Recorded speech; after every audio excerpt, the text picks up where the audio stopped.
Oh, what's good, everybody? Welcome into Early Edge Live and our NFL Championship Weekend Mega Preview. We are powered, as always, by the almighty SportsLine, the best value in all of sports betting. And what a two games we have for you. So we're going to step up our game just a little bit right here on the show. Now, we have three big giveaways that we're going to do. Now, I need you to drop your Twitter handle into the chat with that Twitter handle.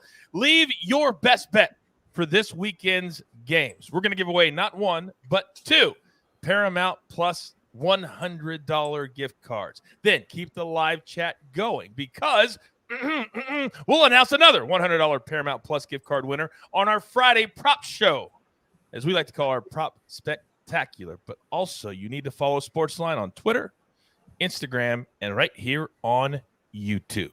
Do that. Oh, we're going to hook you up. There's nothing like Paramount Plus in the family synergy. Now, let's bring in my heavy hitters. You know, when it's the NFL, I bring in my absolute very best. First, live from Nashville, Tennessee, M Squared. What's good? Not much, Coach. Looking forward to these games. Got a lot of interesting nuggets to share with you guys here, both about the teams, the officials, all sorts of fun stuff to dig in today. I love it. We're going to break it down from all different sides. Now, you can't talk NFL at SportsLine without bringing up this man's name. RJ White, good afternoon. Good afternoon, Coach. Congratulations on y'all's Chiefs win. It was a rough day for me, but it was a fun game to watch. And, I think the Chiefs are the favorites moving forward, obviously. Yeah, we're going to discuss all that, and I appreciate the sentiment. I sincerely felt I have some of my best friends in the world are Bills fans. I felt awful for you guys. I mean, awful. Maestro, good afternoon. Good afternoon, guys. I also was, a little part of me was hurting for RJ during the end of that game. And, I remember days where it absolutely ruins my whole week, when my team would go down and that I can't even fathom. So enough rubbing it in. Let's move on. All right, let's move on. Let's get into this week. But, guys, before we get to the two games, some big news coming out of the NFL that will absolutely affect betting lines moving forward. Maestro, let me start with you. After 16 seasons, maybe not a shock to some, but Sean Payton stepping down and stepping away, at least temporarily, from the NFL and will not coach the Saints in a season when they're staring down the barrel of being over $70 million over the salary cap. Yeah, it's not a great situation with the cap and with the quarterback situation. I think he probably was sick of looking at that offense. And not having a quarterback, and also signing Taysom Hill to $40-some million and whatever that was. Now, RJ, when I come to you, in his press conference, he thanked everybody. Oh, Mickey Loomis, the GM, the president, all that.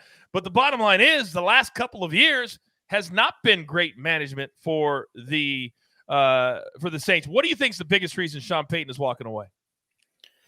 Yeah, I think he needs a reset. I think it's hard to walk away when you had Drew Brees, one of the best quarterbacks in NFL history, as your quarterback. So you want to run that out. You figure you have a shot at the Super Bowl every year. I think he's looking at this team and says, yeah, this is not a Super Bowl team right now. It's going to take a little time turning it around. I don't think he would mind being the guy turning that around, and thinks he could probably do it. He's a very good coach, one of the better coaches we've seen in the modern era. But, it's just at this point, he's like, I'm looking at, a 3 or 4 year rebuild with this team probably. Do I want to commit to that on top of this? Like you said, 16 years. Maybe it's time for me to just take a little break and reset and come back in a year, if maybe to the Saints, maybe to someone else. We'll see what happens. But I think he's probably ticketed for like a TV type role and just kind of like getting to relax, rest a little bit, recuperate, and then come back strong probably a year from now. It's so funny you bring up TV because M Squared, he was brilliant during his press conference. He said, I haven't talked to anybody, but I think I'd be really good at TV. I think I'd be really good at radio. A few people know I'm also an agent. I have a few clients that I represent.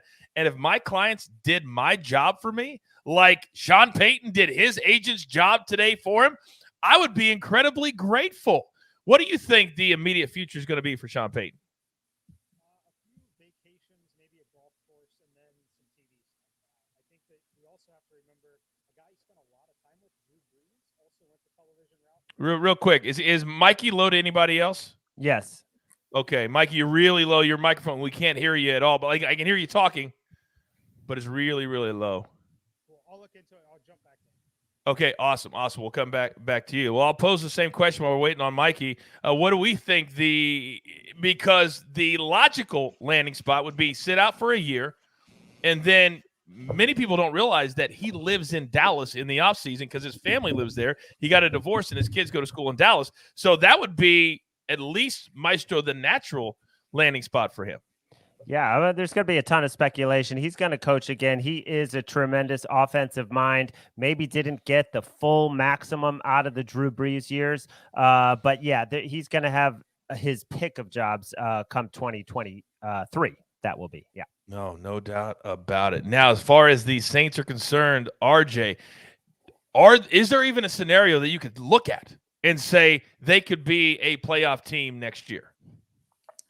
I think so. I think it kind of depends on the competition in the NFC. I think that they're in the right division. They're as long as they can put together a competent offense, they're probably second in the division. And if Brady decides to hang it up, who knows? Maybe they can compete because who knows who's going to be the Tampa quarterback. Brady has done a lot on that end. So I don't think it's a terrible job. I know that the cap is an issue, but they've done cap magic for 10 years running, and they just because Sean Payton's leaving, he's not the guy that's the cap whiz. They got guys there that can handle that and rearrange some stuff, I'm sure, like they do every year. So I don't think it's a terrible job. I think they can still be competitive. They got a great defense, but they got guys you need to sign to extensions plus with the cap stuff. So we'll see how it is moving forward. But I don't think this team is destined to bottom out or anything. As long as they don't have a zero at the quarterback position. Like if Drew Lock is quarterback of the team, then good luck. But if they can find a decent quarterback, then I think they'll be fine.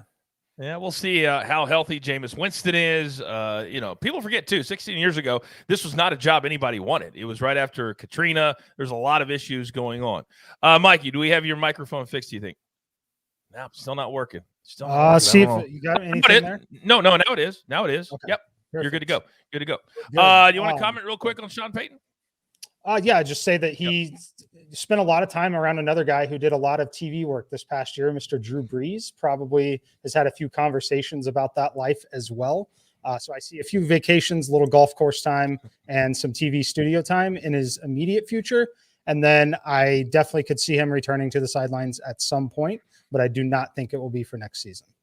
I was a little shocked that he said that TV networks have not reached out yet, but maybe they didn't know. Maybe they didn't know that he was even thinking about it, but I was a little bit surprised by that, and I thought it was absolutely – he mentioned it for a reason in the press conference because he didn't have to, but he did extensively. All right, guys, let's spin it forward now. We've got 2 incredible games this weekend, coming off 4 games that all finished on the last play of the game. We couldn't have gotten any better games collectively than what we had last weekend. So, RJ, let's start with you. First game. Bengals, Chiefs. Chiefs -7, total 54.5. I think the big question for this game is how do the Chiefs rebound emotionally and get right back up for another very, very difficult matchup?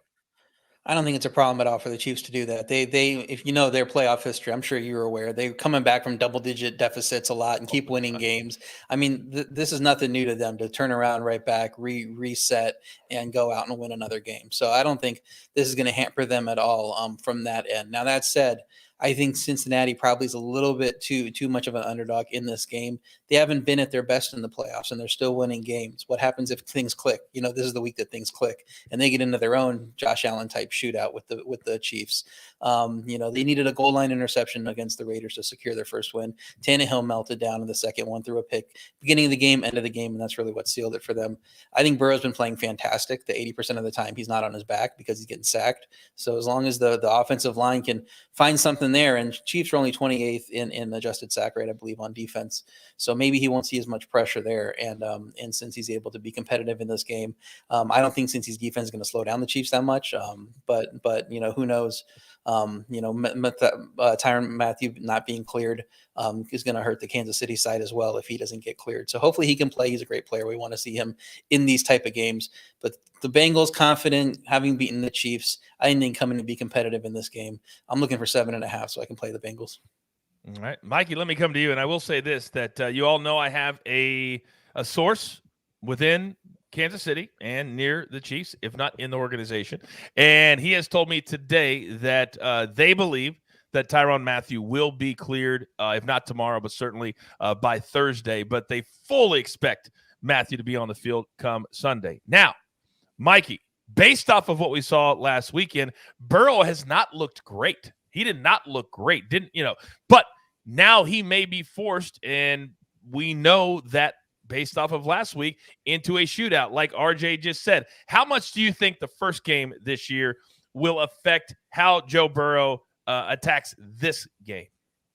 I mean, I think they'll attack it in a similar way. Whether or not they'll have a bunch of success, I think it really comes down to some of the officiating is called. I know in that game against Kansas City that they won, they had 3 pretty key penalty flags that really helped them out, all 3 of them on the same player on the Kansas City side, which obviously really helped them get into position to win those games. I think the biggest difference, though, that separates Joe Burrow and Cincinnati from Kansas City and Buffalo, who both teams, I make them minus 7.2 in this matchup against Cincinnati, no matter who it was going to be.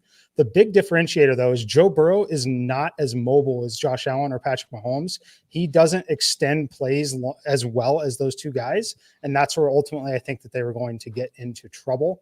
But again, I make Kansas City minus 7.2 here. I think the number is efficient where it's at. I'd have to be like probably 9 to feel comfortable playing Cincinnati myself. Wow. But I like it at minus 7.2. One thing I'll talk about, though, with the Bengals, they were called for the second fewest penalties in the NFL this year. So when you look at their net differential, they benefited from 44 calls this year, which led the entire NFL. The umpire, or the official for this game, Bill Vinovich, he calls the fewest penalties in all of the NFL.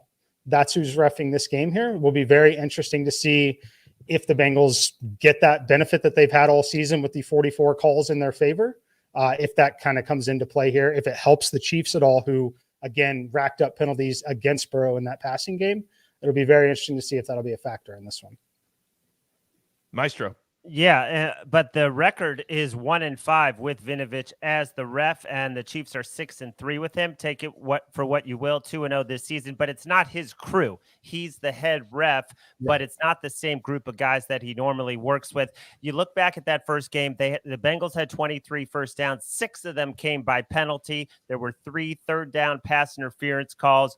Is that going to happen again? And not only Mathieu, we have to wait for, but Fenton, who did get burned in that first game with some flags, but he is a very good cover corner. He missed this past game against the Bills, has the back injury. There was no update on him yet. So those are 2 guys that I'm definitely waiting on to see. But, Burrow, I agree he's not mobile. I agree he has not been, lights out, but he's amazing the way he holds on to the ball. The guy gets sacked so often. And, Matthew Stafford, that's 4 fumbles. 9 sacks is like 4 fumbles. But no fumbles for Burrow. It's amazing. It's amazing. So here's what I want to do, because a lot of our best bets this week are centered on the Chiefs game as an anchor and then throwing the Rams 49ers into a teaser. So I want to do our best bets right now and then go over the totals, because we saw last week that other than the Chiefs, I believe we only 1-3 to the under, but we'll attack the total in a second. But I want to do our best bets right now. And Mikey, I want you to start, please. Yeah, so I'm going to tease the Chiefs down to -1 with the 49ers plus 9.5 here. Makes a lot of sense. I think I make the Chiefs -7.2. They're playing at home. I obviously think that they get the job done and get the win. And then the 49ers, I really like another divisional matchup, a team that they're very familiar with. I like their odds of keeping this one within the 9.5. Very key number here in these divisional games. It's really short and simple there. One other note, I know it's not the same exact crew, but head referee in this game for the 49ers, Carl Cheffers, called the most penalties in the NFL this year, almost 900 yards more than the head referee in the Kansas City game. How crazy is it that now the referees and the crews are becoming as big of a story as the game sometimes? That's something that we don't want to see. All right, RJ, I'm coming to you next. What's your best bets for this week? Yeah, I like the under in that 49ers-Rams game. The Rams looking good defensively. We saw they gave Brady a lot of trouble there. But their fumbles on offense, like Larry was talking about, stopped them from putting the game away. Jimmy G struggled in the playoffs, 27 of 44, 303 yards, no touchdowns, 2 interceptions. This is a bad matchup for him. I don't think San Fran's scoring a ton of points, but their defense can keep the team in the games. The Rams are only team to score 20 plus in regulation against San Francisco since week 13. And they only had 265 yards in that game. So it's not like they lit up the place either. So I think it's going to be a low scoring game. I took it under 46.5. And then the prop I like, Jamar Chase over 82.5 receiving yards. I mean, he's blowing by 100 every game, that he's actually had play in. I think he had 9% of the snaps in that week 18 game, but the other 4, he's just 100, and then 260 against the Kansas City and 3 touchdowns. So I don't know if they have a plan to stop him this time, but nothing anyone's doing is working. He gets that ball in his hand and he could break it at any time. So 82.5 seems like a low number. I'm just going to keep hammering this over. Yeah, 5 catches, 109 last week against the Titans in a game that wasn't even a wide open game. Just think, when it's wide open, you mentioned it, he goes north of 200. This dude is an absolute animal on the field. All right, Maestro, what do you got for us this week? Well, just to back up RJ on the total, 6 of the last 7 Niners games have gone under. And in this meeting with the Rams, they have been able to run the ball 75 rushes for nearly 300 yards in those 2 matchups. Kyle Shanahan just has a way with the misdirection, with the motion to get the running game going, which obviously bleeds the clock. And that defensive front 4 is awesome. I believe they had 5 sacks and 13 hits on Stafford in the final regular season meeting. So I definitely lead under, definitely taking the Niners just in terms of, I think it's a toss-up game. I don't think there's a lot of, he's beaten him 6 straight times, he's going to beat him a 7th, but these teams to me are basically even, and I don't think there's much home field edge in that stadium. We know there'll be a lot of Niners fans despite the restrictions on the ticket selling. So I'm going to take the Niners, keep riding them. Teaser, just like Mikey said, with the Chiefs just to basically win the game, plus the Niners all the way up to 9.5. And then I love this prop of Travis Kelce. We saw what he's done in the last 2 games. I believe it's about 200 receiving yards, but you can go back his last 5 playoff games. He's averaging almost 100 yards. Look back at the first matchup. He did very little, 25 yards, 5 catches, 7 targets, but that he was coming off COVID. So I'm going to throw that out. The Bengals give up a ton to tight ends. I think it's like 2nd most targets. And like we talk about, in big time spots, Travis Kelce is going to be heavily involved. Man, did anybody see the video today that was posted? And we're taping this on Tuesday of Travis Kelce. It was like inside the NFL audio of him on that final 13-second drive. Has anybody seen it yet? Yep. I heard that he basically orchestrated it or something. The whole thing. So he walked up to Tyreek Hill and he said, hey, the way they're playing defense, let me get in front of you and I'll just get in everybody's way. That was the first play, right?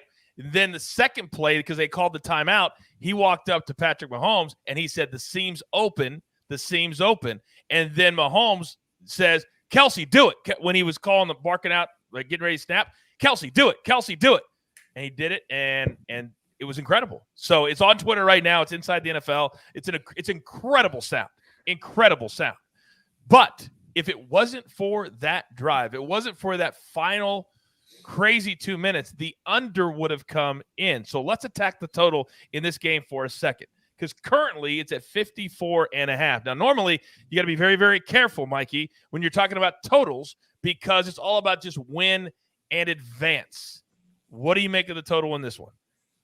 Yeah, I think it's just a touch too high where it's at. It's going to be one that's very uncomfortable to play the under on it when you have offenses like this that can put up points. But once it gets over 54, it's definitely too high.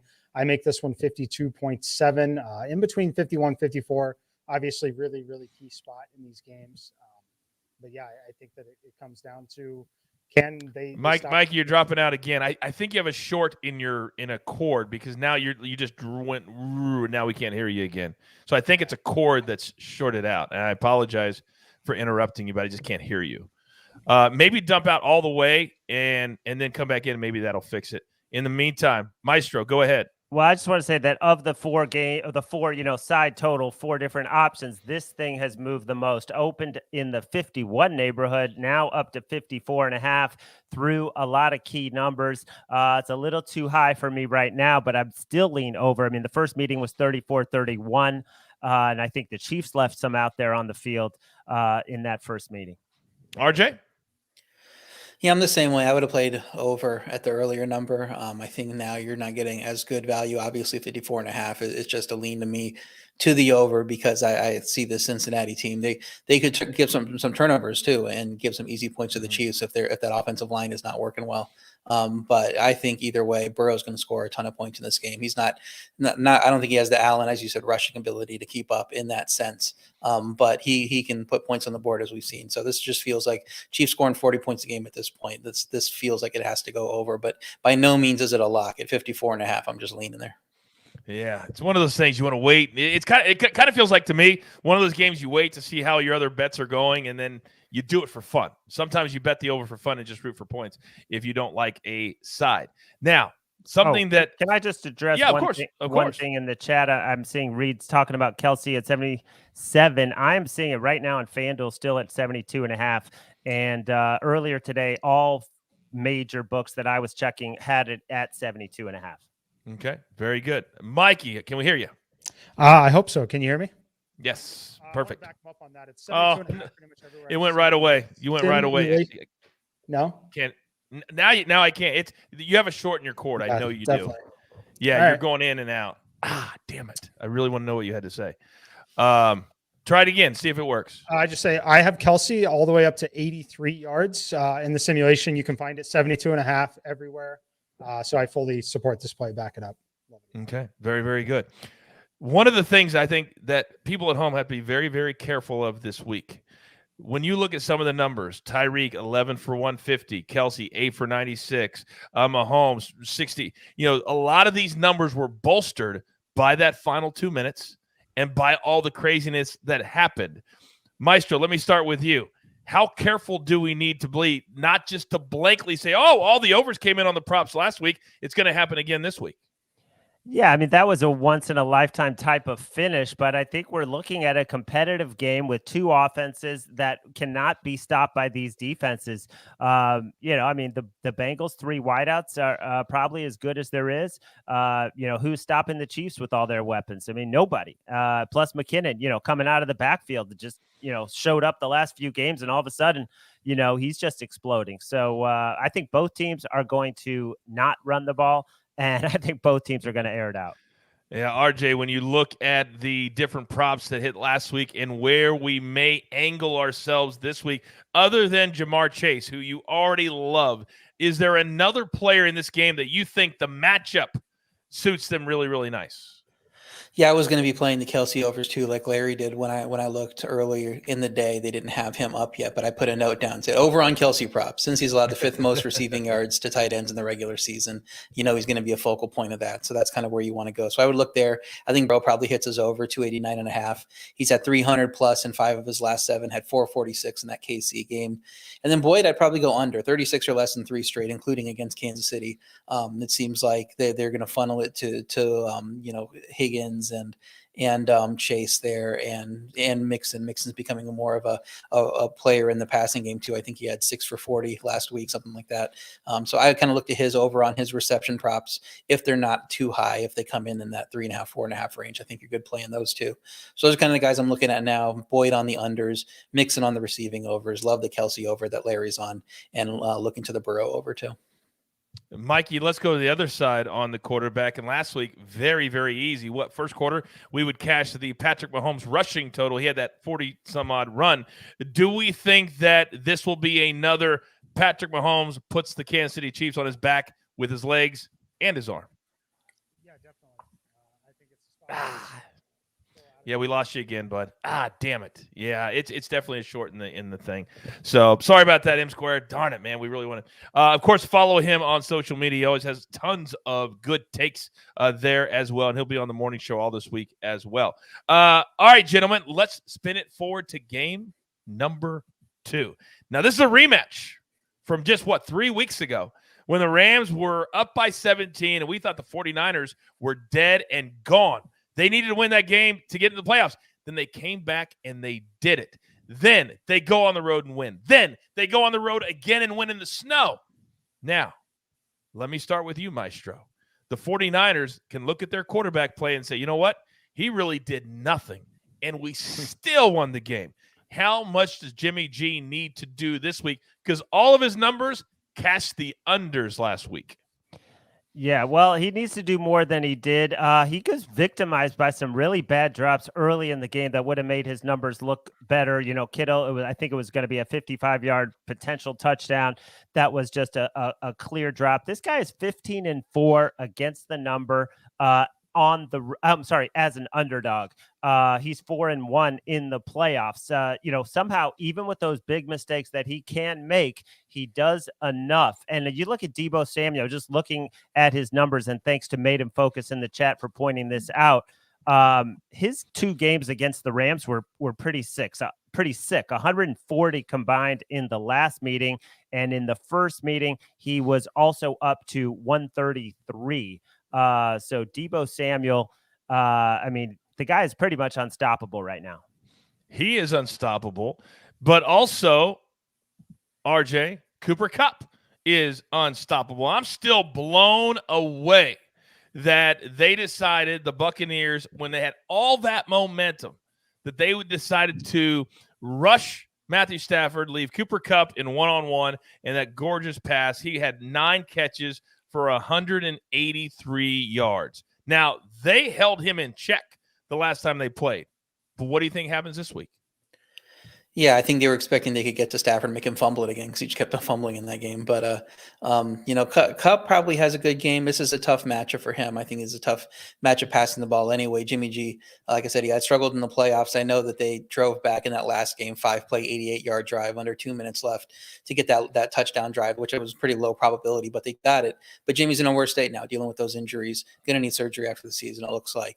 So, I can't expect another rally if the Rams go up again, which they did against the Buccaneers. And if they do that here, that's going to be trouble. Debo also dealing with a knee injury. It's probably going to be fine, but still something to monitor. Maybe it's get aggravated during the game. If he comes off the board, he can't play, his normal amount of snaps because of some aggravation during the game. It might be good night at that point with Jimmy probably not able to carry the team with his injuries.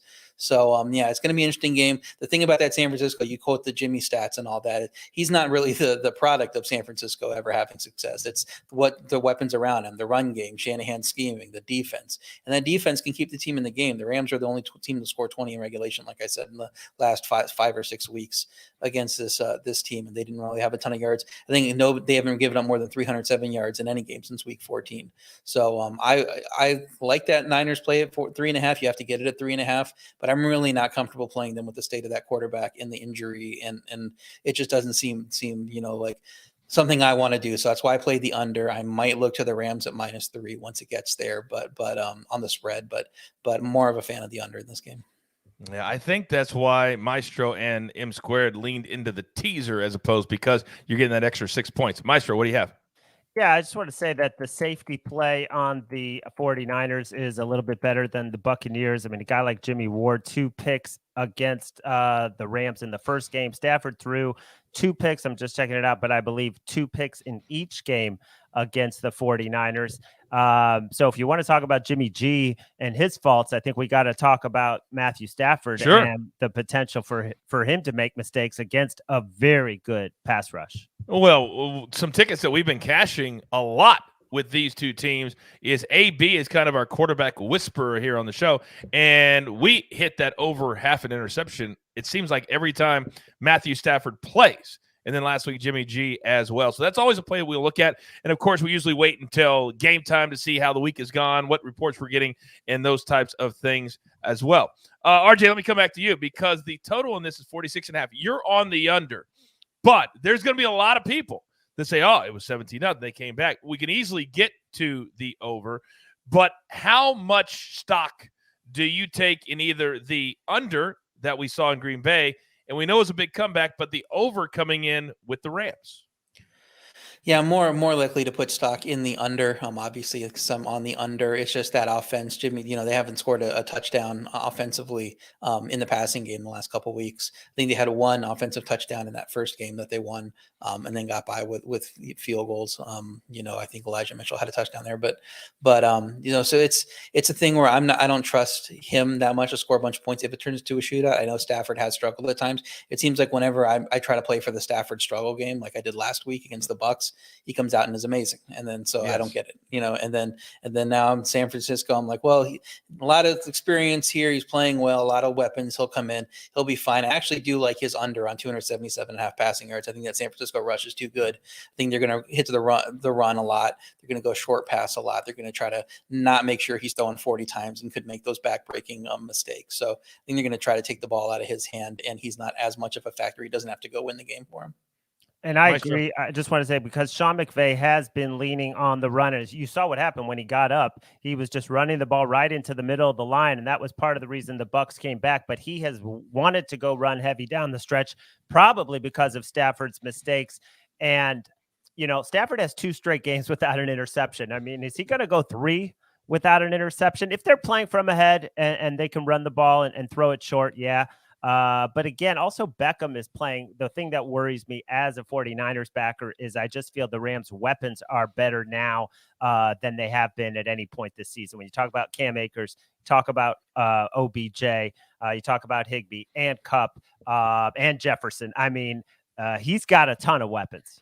He really does. If he just doesn't force things, but I will bet that he will force things and throw one pick. I would bet that you were right, Maestro. I would bet that you were right. OBJ, by the way, 6 catches, 69 yards last week. Both of those numbers sailed over his numbers. He has certainly earned himself a lot of money in the free agent market coming up in the offseason. So let's talk props for a second. Don't forget, 2 p.m. Eastern time on Friday, our props extravaganza with Uncle Dave from Fantasy Football Today, and, of course, Prop Stars and Sia. Because in this game, unlike the Chiefs and Bills, we did not have a lot of numbers sail to the over. We got George Kittle, didn't we, Maestro? But that wasn't until that final drive that we're able to cash that. Is this a game that you can see that any overs come in? Because we know the public loves to play overs. But maybe this is the game that we have to be very, very disciplined, Maestro, and say there's going to be a lot of unders as far as the props market is concerned. Yeah, I mean, in terms of the receivers, just with the run volume that both RJ and I are expecting, you could definitely look at some of those receiving unders. There's so many mouths to feed, especially on the Rams. But Deebo Samuel as a touchdown scorer, I mean, that's something to look at. Cooper Kupp as a touchdown scorer. I mean, those guys are basically getting it every single week. What about you, RJ? What are you thinking as far as the prop market this week?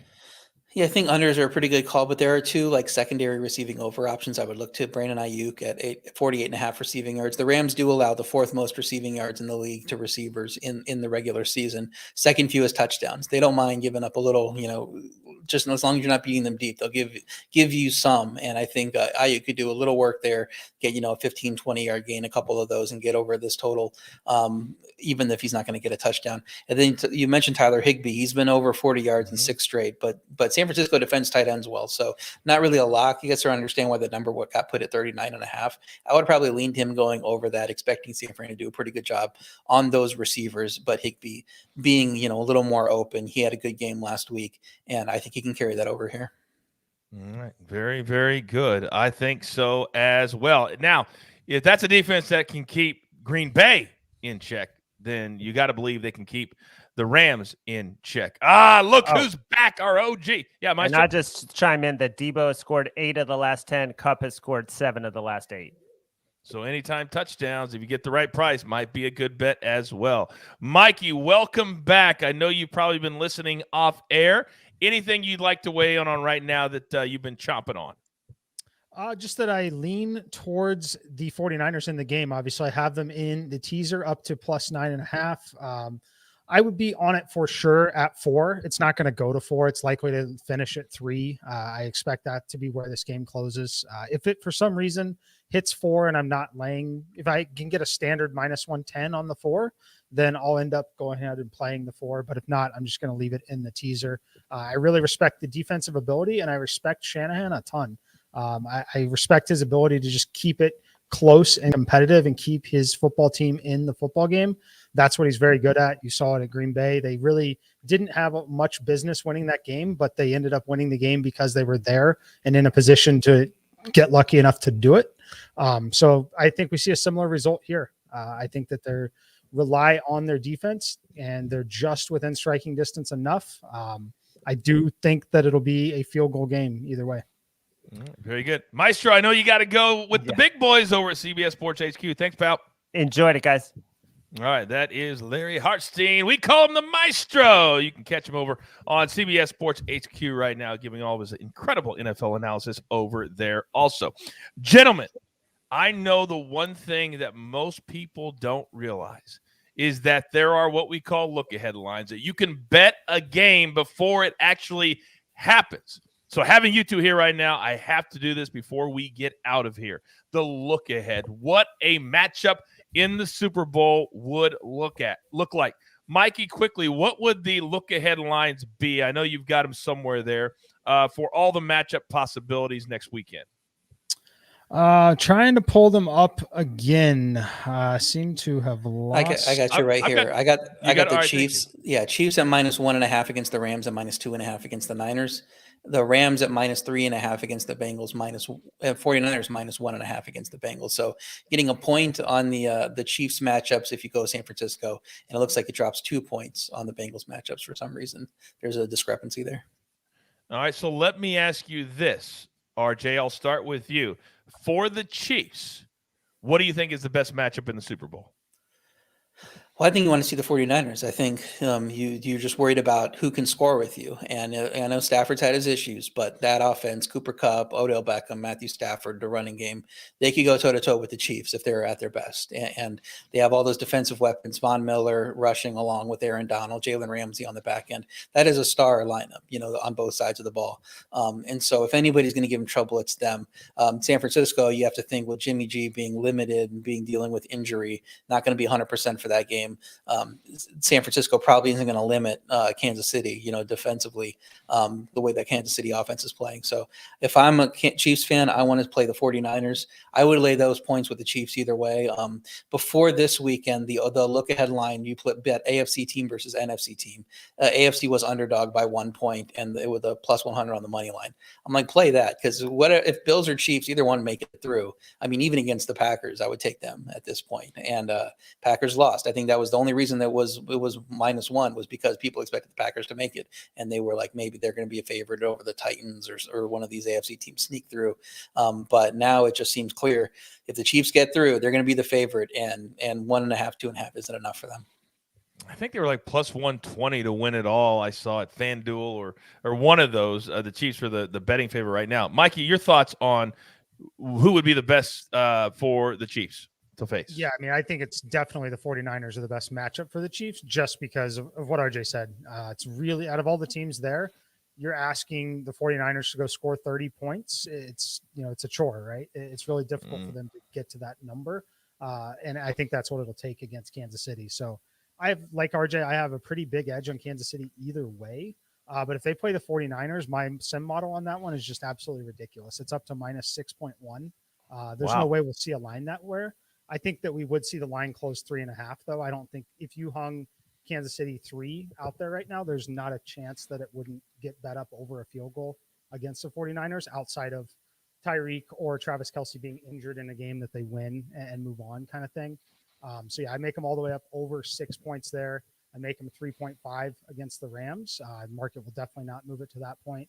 Probably 2.5 is where the market would move from that 1.5 on the Kansas City game. But either way, the Chiefs would definitely be favored over either of those matchups. All right, so the Chiefs are the betting favorite currently. I want to know from you, RJ, what do you think would be the best game from a fan standpoint, but also from a betting standpoint? Because we know that game script is everything, right? We know that the Bills-Chiefs was fun because of all the numbers. What do you think would be the best matchup in your mind? Yeah, I think anywhere the Rams are involved in, I'd be fine with. I think Rams Chiefs, like I said, I could that if Rams are at their best, that could be a Buffalo type game going blow for blow, points in the 40s. A lot of fun games, a lot of overs to bet there. But I think Rams Bengals could be pretty fun too. I shudder to think Joe Burrow behind that the offensive line, Von Miller and Aaron Donald rushing Yeah. him. But we saw in Tennessee, he got sacked more than any quarterback has in a postseason game ever, and he turned around and won that game. So he can have effect. He can be effective even if he's getting sacked because he's just so good. And he has so many weapons there. It'd be fun watching those two teams with their weapons go toe to toe. So I'd be fine with either of those. I think the 49ers being in it would be the one that is the least fun, except for, a guy named Deebo Samuel. Watching him run around in the Super Bowl would be pretty awesome. Get 10 carries in that game and 5 receptions and just take over the game. I mean, you just put in your Super Bowl MVP bets, on Monday morning if the 49ers upset the Rams this weekend, because that's who's going to be the Super Bowl MVP if the 49ers win, is Deebo Samuel.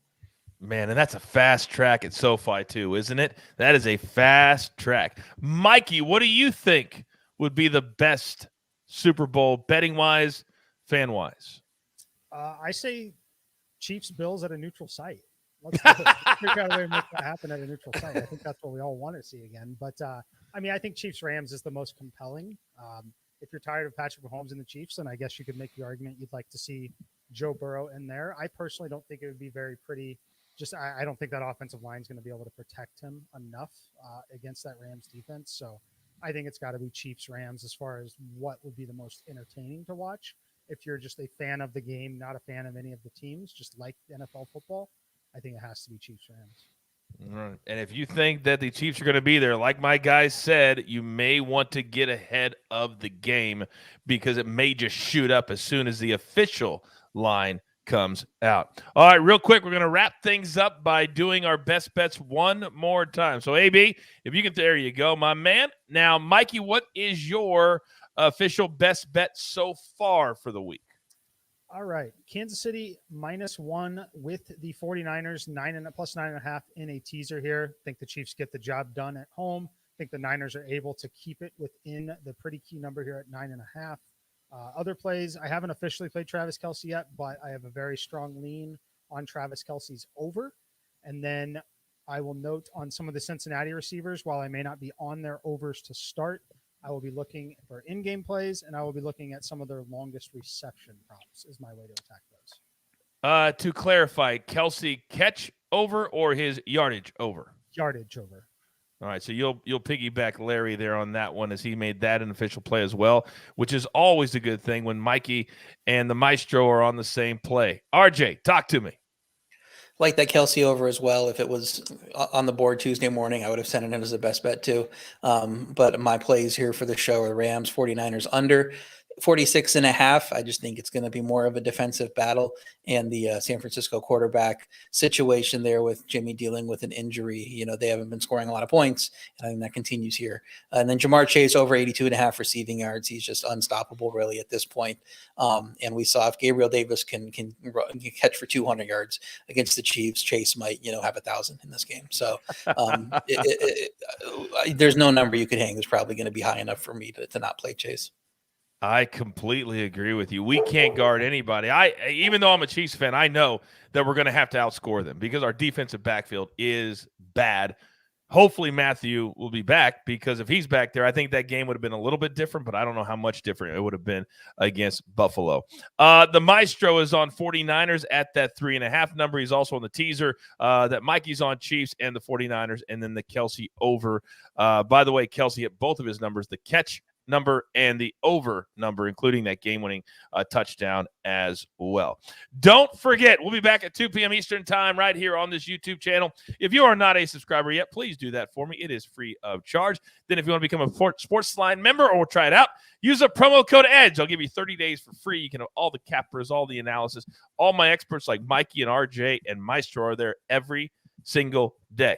So there's only one thing left to do, and I think you all know what that is. It's to announce the winners of our 2 Paramount Plus $100 gift cards. See, I got you. Here we go. A congratulations goes out to Jack Caraher. That's Caraher. And our man Reed Phillips, who's always active in the chat. I told you, if you're active in the chat, you keep it positive. You never know when you could win something. You also need to pound that like button for me if you could. So congratulations, Jack Caraher and Reed Phillips. You will have a $100 Paramount Plus gift card coming your way. AB will reach out to you on social media and give you all the details. Also, we'll give away another one in our prop show at 2 p.m. Eastern on Friday. Now, there's only one thing left to do, and you all know what that is. You've got your marching orders. Let's take all of these future tickets straight to the pay window. My entire crew, nobody better doing the National Football League. Maestro, RJ, M Squared, AB on the ones and the twos. I am the coach. Tell all your friends there's only one sports betting brand you even need to worry about, and it's right here. We call it the Early Edge. Good luck.